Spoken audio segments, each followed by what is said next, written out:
So for the past couple of years, it's been very interesting seeing how my relationship with music has changed ever since I started doing reaction videos. And the at first I wanted to make reaction videos to, put my opinions out there, but I ended up really realizing that I love making reaction videos because I get to experience or get to share my experience to you all, which is very at least very satisfying for me personally. Um, and for I think 2021 and 2022, I was having a very good time with finding new music that I really enjoyed and sharing it with you all. But for the past couple of years, I've realized that uh, music was getting very stale for me to the point where um, hearing breakdowns, hearing zeros and dissonant chord type stuff, and a lot of the stuff that I was so blown away by in the first couple of years of doing videos. It no longer really, not to say it doesn't hold any value or it doesn't really hit me at all, but I have to say the power that instrumentals and how the instruments are written doesn't really have much of effect on me. At first, breakdowns really hit whenever you listen to it for the first time, but over time it just doesn't, or not even over time, just like the second listen, you kind of get the gist of the song and that's kind of it. And I've realized that I'm a person that needs a lot of substance in the music for me to really latch onto it. And what I mean by substance is more on, lyrical content or the instrumentals being very, very different compared to any other band. I can never get that sound anywhere else. And I feel like there's a lot of bands, they kind of have that, cult, not cult, kind of like cultish fan base where, everyone loves that particular sound, but you don't really get that sound anywhere else, or bands are taking that sound and making it into their own, which is cool, but it doesn't really hit the same compared to like where it originate from that band at times. It can, you can go in many different ways, but like the genres I kind of really think about when it comes to that phenomenon is like more of like thaw or pistcore or shoegaze. I feel like some of these genres of music, it kind of gets pretty samey, um, to the point where it doesn't, you get the thally bends and you get those insane pisscore breakdowns and lines and stuff like that, and you have your very drony sounding shoegazy feel, but it just doesn't really hit the same really whenever you hear everyone kind of doing that same thing. And I think, that's kind of like a normal thing that most people feel about. But I think for me, again, lyrics is a very huge component for me. And I think you know, making reaction videos in the beginning was super super fun because I was getting to hear a lot of new sounds and expose myself to different types of music. But now it just doesn't really hit the same really because I felt like I've kind of listened to about everything that I really wanted to hear, and I'm kind of waiting for albums that kind of, the band is trying to tell me something through the lyrics, or they're really trying to experiment with their sound and take you to a whole nother world that hasn't been explored yet. And those are like the moments that I'm really really waiting for. And then you also have the bands, they have their general sound, and I really enjoy that sound, and I think they do it very well where it makes me want to listen to their music. And I think Make Them Suffer's new album is a good example of that, where lyrically there's some substance in it.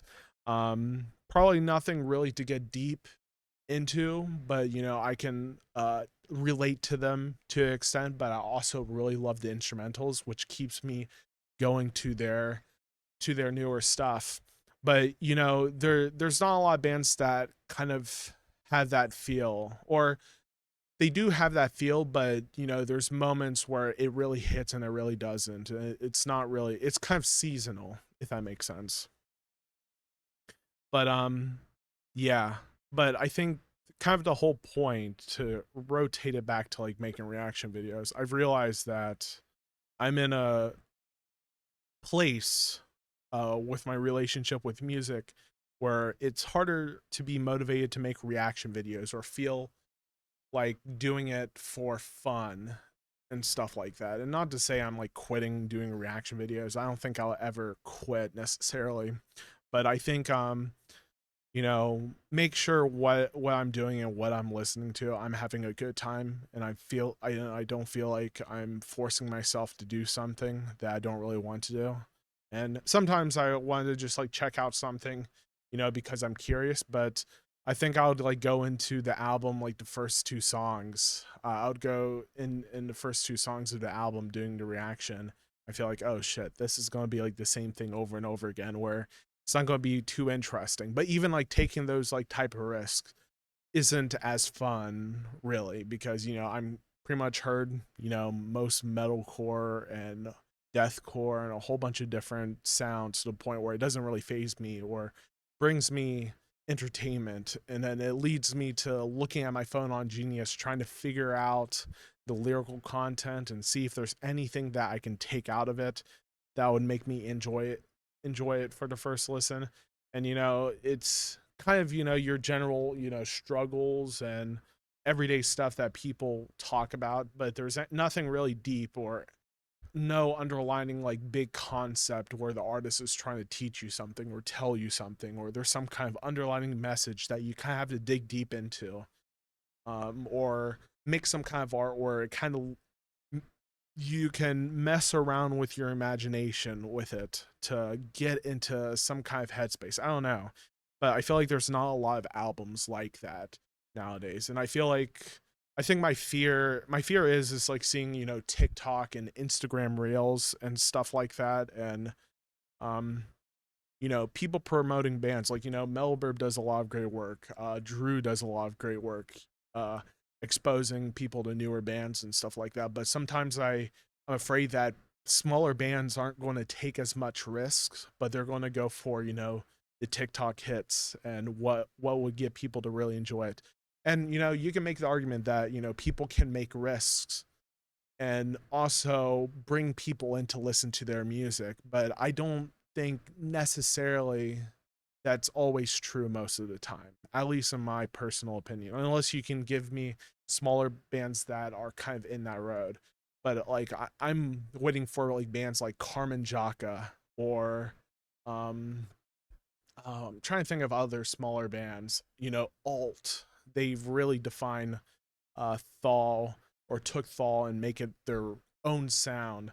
And I'm just waiting for a lot of those smaller bands to come up where they're really taking risks or they have something interesting to say. Not um, this goes into, I think we can go into a whole other topic that I kind of wanted to talk about too, and talking about Ronnie Radke and songs that are like super woke or super like anti woke, and I feel like both sides of the coin is very cringe in my opinion. I feel like whenever you write songs and there's some sem there's some values and there's some virtues that people hold, and they kind of put it into the song, but it seems like just like a circle jerk of everyone saying yeah, fuck yeah, I hate woke, or I don't know, you can take any other like left leaning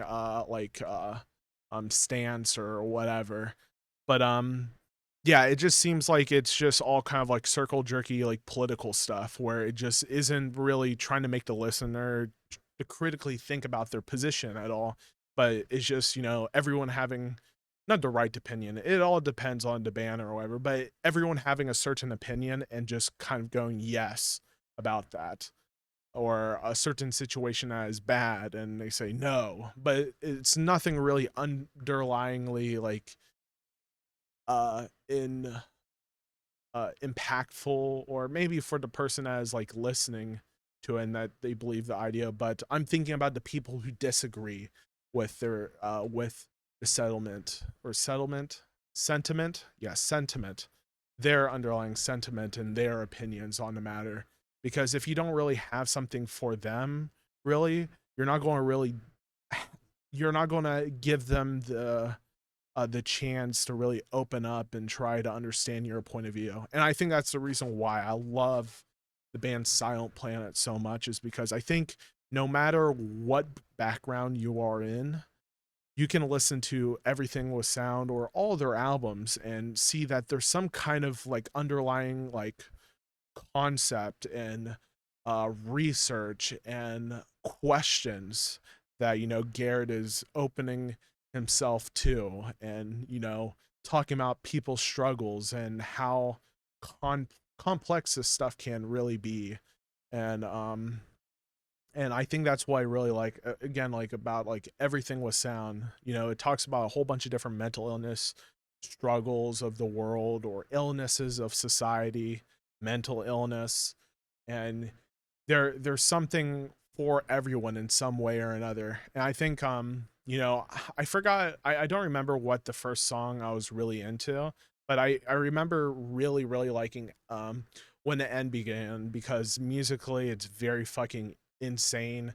Garrett's how Garrett does vocals is so fun, and it's very explosive at times and stuff like that. But what really kept me listening to their stuff is that, Garrett has like a very unique position and unique uh a very opening and conversational way of writing lyrics, and obviously caring about even people that he disagrees with and stuff like that. And I think that's where like me and Garrett probably have a bit more similar values, and that's where I really align. But I would love to see bands where, they try to take me into a place that I never even thought about before, or challenge my views on certain things, or um yeah, I think that's kind of like the underlying thing. I can probably think of like a million other different things that I can say, but I think newer albums to really um albums that I albums that will only really the only albums that would really hit with me and stick with me, again, I feel like I'm kind of going in circles, are the ones that have some kind of underlying concept or story that has some kind of moral message and stuff like that in it, or some kind of message that is interesting and it can creates a dialogue. But yeah, I feel like I've kind of become a broken record here, kind of going in circles. And yeah, and I also there's been a phenomenon that has happened ever since Sleep Token released their album Take Me Back to Eden. And I think, honestly, I think the album musically is very well done. I would say the only thing I really don't like about the album is the mix. It sounds very glued together. Sometimes it's hard to distinguish. Um, it's hard to distinguish, separating like the drums and the guitars sometimes, or the instrumentals in general. While like their previous albums, you can easily kind of separate them, but it feels like in the mix, the instrumentals and Take Me Back to Eden is kind of like glued together or melted together, which I don't personally like. But I think there's some very epic moments in the album that I think is very cool. But I think ever since Sleep Token has gone popular, and this is going to sound very like metal elitist, but I've been thinking about this a bit more, and uh, kind of organizing my thoughts on why I don't believe that this is metal elitism necessarily. But I think whenever you think of metal elitists, you're thinking of like people that kind of take bands and kind of hold on to them like Pokemon. Like, this is my unique thing that I really like, and no one has it. And then whenever the band gets popular, the value of the band doesn't. The person that really likes the band, they whenever the band is accessible to so much more other people, the value of that band is less, and people call them sellouts and stuff like that. But I think for me, Sleep Token, what I really enjoyed about Sleep Token before they got popular is how how simple everything is. The um the artwork, the themes, how simplistic the lyrics are, and it's enough for me to kind of imagine scenarios and really feel what Vessel is like conveying, and uh his feelings, and relationships and stuff like that. And I think for a lot of people, if you've been in relationships, these songs will hit very hard and very close to you. Personally, I haven't been in a relationship, but I can imagine and really feel the hurt that, Vessel's really showing in his music.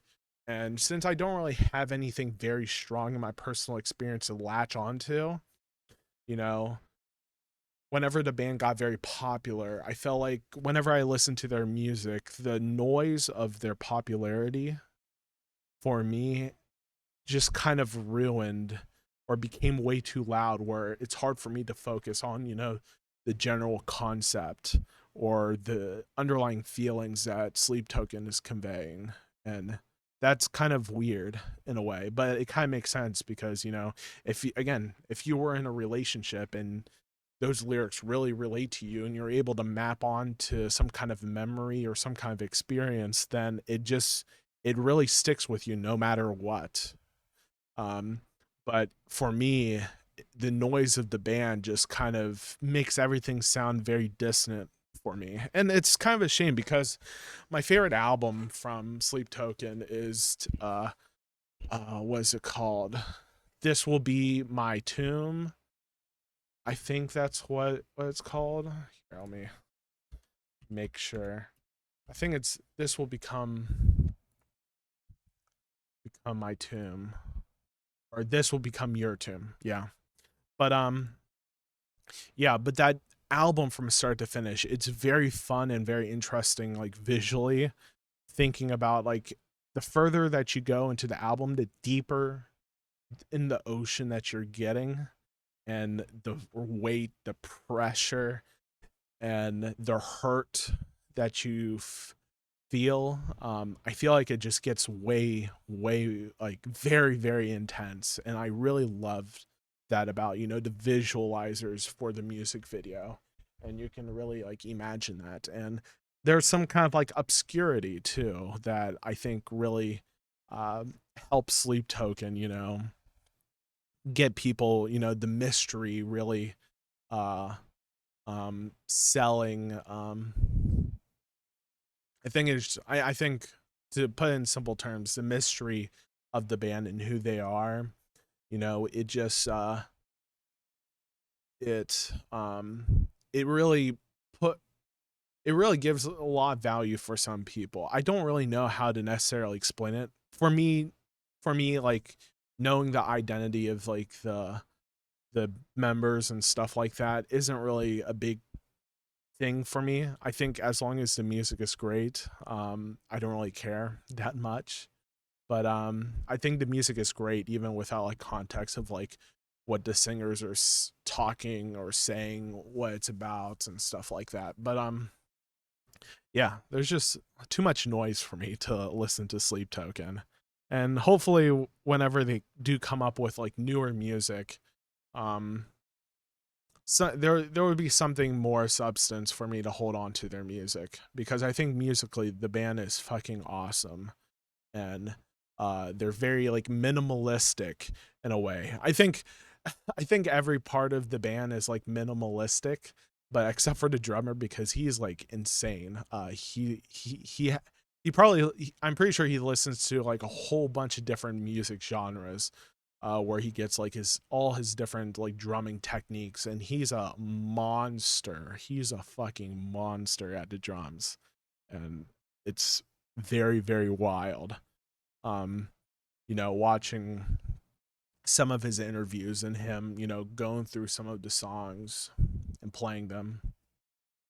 I think it's very, very neat. Um, but yeah. I don't know if there's anything else that I really have to say here. I think I may make like just episodes where I just talk about random shit, and some people aren't going to listen to it, which is fine.